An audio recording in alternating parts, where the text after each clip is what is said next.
what is pseudoexfoliation? I did a little research on this because oxalate, we do know from the research on oxalate and, primary hyperoxaluria, where you have the genetic form of the disease and you're making a lot of oxalate. So the body gets saturated very quickly. So we do know from research on people where the body has very high oxalate available all the time that it can get marooned in the eyes. I've got more links on that. But I wanted to look at this pseudoexfoliation. Where is it really occurring? And it looks like you're accumulating material and that it's related to glaucoma. And so that's the front of the eye. And the cornea can be affected. And so there's a little bit more here on how it develops, how it gets treated. Usually they don't treat it unless you develop glaucoma, but I think if you've got other kinds of things that need to happen, like for instance, you've got cataracts or things like that, it may be that they have to clear that in order to ensure good success for your surgery, right? So at the front of the eye, the cornea, this outer layer, this is where the problem is developing. And interestingly enough, I then went to look for where might oxalate be trafficked? How is it getting into the eye? And in terms of these SLC26 cell transporters, there's one that's available in this level here, which is called the ciliary body. So between the cornea and the vitreous gel, you have this ciliary body. And this may be how we're ending up with oxalate that's in the eye, why people can notice things like floaters and other things like that. It could have some relationship to cataracts. I haven't found that yet, but if you've got oxalate here and you've got oxalate that's being trafficked here in this ciliary body, it would make sense that the ciliary body and the vitreous gel are all backing up against the lens. And I'm very curious about this because I apparently have a low-grade cataract, have had it for a very, very long time. It does not seem to be increasing, but I've been done with oxalate movement out of my body for a very long time. So I'm a little bit curious about what the relationship is between this cataract, which seems very stable, doesn't seem to be increasing, and all the oxalate that I may have gotten rid of out of my eyes over the years. And I did go through a time period where I would wake up in the morning and there would be like little crystals all around my eyes. So need more time to dig into some of the details here, and I'm not even sure how to find some of the details because oxalate in the eyes is not something that I think has a lot of people's attention. It has our attention as people who are dealing with oxalate, but I'm not sure how much attention it has on the part of other professionals. That said, I did find these things. So calcium oxalate crystals localized in the eye, including subretinal and retinal deposits, and also the pigment epithelium. So this term epithelium is for basically membranes between one type of tissue and another, and between our bodies and the world. So your skin is epithelial tissue. We have epithelial tissue all over the place, and there are SLC26 cell transporters in various types of epithelia. So I'm really curious about how this could be related, but you'll see here calcium oxalate crystals that were identified both by shape, by their chemistry, and by histochemical examination were found in the eyes of 2 patients, and neither of them had hyperoxaluria, genetic hyperoxaluria. So they were finding oxalate, calcium oxalate, in the eyes of people who did not have genetic hyperoxaluria. That's a big deal. Now, during the actual postmortem for these people, deposits had not been observed during sectioning of the eyeballs. That's yucky, but okay.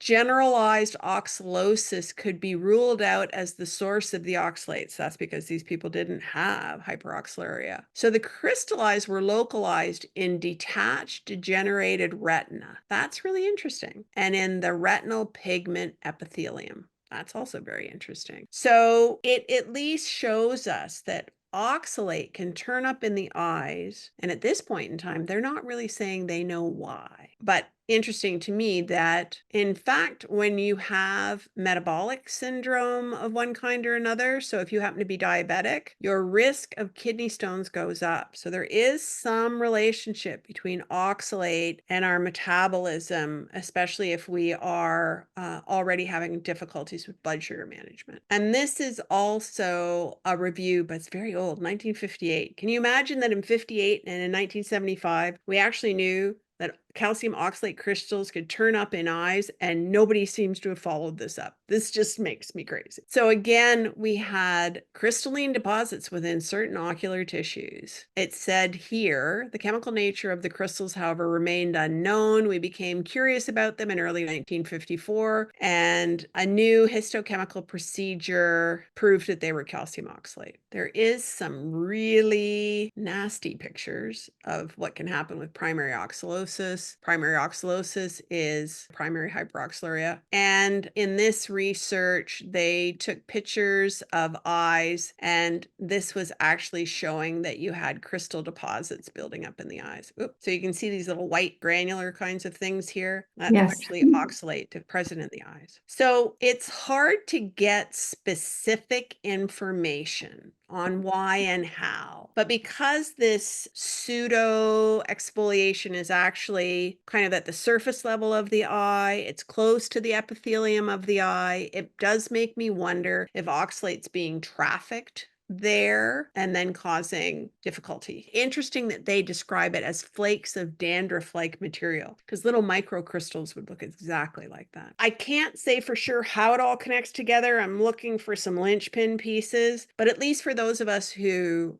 want to take good care of our eyes, I would actually suggest, based on, again, some good research that I found, there is an eye drop called Oclumed.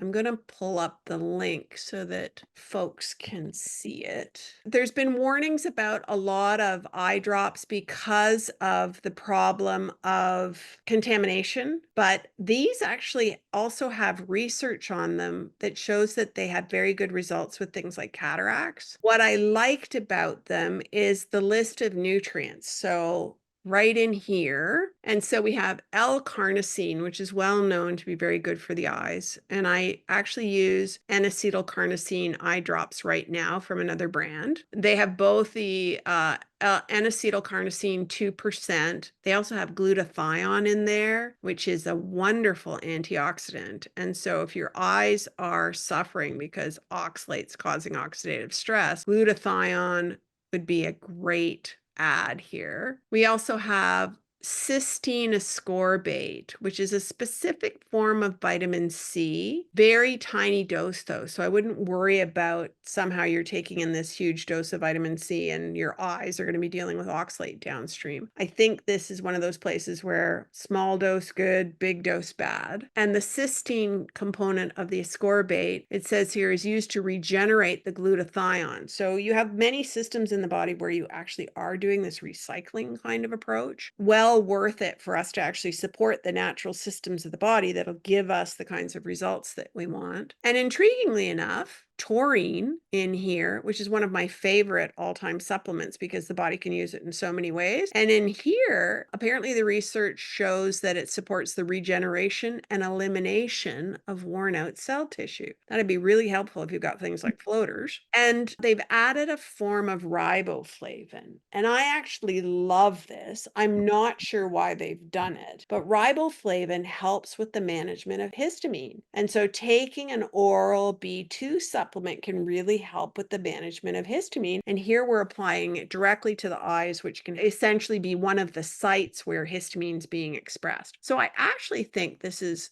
a really nice little formulation. I'm going to see if I can find out if that, now that I ran across that FDA warning, I'll see if I can see if that FDA warning has been lifted or if it's still hovering out there. But I'm actually inclined to buy these myself because of the way that the product's been put together. If the warning is not about contamination, but is more about they don't like the ingredients and people are making claims about them that they shouldn't be and stuff like that, I'm probably going to ignore the FDA warning. But if there's other reasons why people have to be a bit more cautious, what I'd say to you is there's very good quality eye drops on the market which have N-acetylcysteine in them. And I'm using one from Thorne, I think, which is a very good brand. I'll get the link for those eye drops and I'll make sure my son either puts it in the video or puts it down below in the show notes. So we'll have that available for those of you who are looking for a way to support your eyes, especially if at the moment you're having lots of fun, in air quotes, with oxalate in your eyes. Last but not least, that's our discussion about eyes for now,